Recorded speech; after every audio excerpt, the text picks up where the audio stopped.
ಅರಂಕುಶ ವಿಟೋಡಂ ನೆನವುದನ್ಯ ಮನ ಬನವಾಸಿ ದೇಶವಂ. ಇದು ಆದಿಕವಿ ಪಂಪನ ಮಾತು. ಬನವಾಸಿಯ ಶ್ರೇಷ್ಠತೆಯ ಗಂಧವನ್ನು ಸಾರುವ ಸಾಲುಗಳಿವು. ಬನವಾಸಿಯ ಸೊಬಗು ಪಂಪನನ್ನು ಎಷ್ಟರ ಮಟ್ಟಿಗೆ ಸೆಳೆದಿತ್ತು ಎಂಬುದಕ್ಕೂ ಇದು ಸಾಕ್ಷಿ.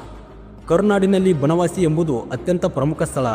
ಕರುನಾಡಿನ ರಾಜವಂಶವಾದಂಥ ಕದಂಬರ ರಾಜಧಾನಿ ಇದೇ ಬನವಾಸಿ. ಇದೇ ಬನವಾಸಿಯಲ್ಲಿದೆ ಅದ್ಭುತ ದೇವಸ್ಥಾನ, ಅದೇ ಮಧುಕೇಶ್ವರ ದೇವಸ್ಥಾನ. ಅಪೂರ್ವ ಶಿವ ದೇವಾಲಯವಿದು. ಸುಂದರ ಶೈಲಿಯ ವಾಸ್ತುಶಿಲ್ಪಕ್ಕೆ ಸಾಕ್ಷಿಯಾದ ದೈವ ಸನ್ನಿಧಿ ಇದು. ಜೊತೆಗೆ ಈ ದೇಗುಲ ಬನವಾಸಿಯ ಪ್ರಮುಖ ಹೆಗ್ಗುರುತು ಹಾಗೂ ಪ್ರವಾಸಿ ಆಕರ್ಷಣೆಯೂ ಕೂಡ ಹೌದು.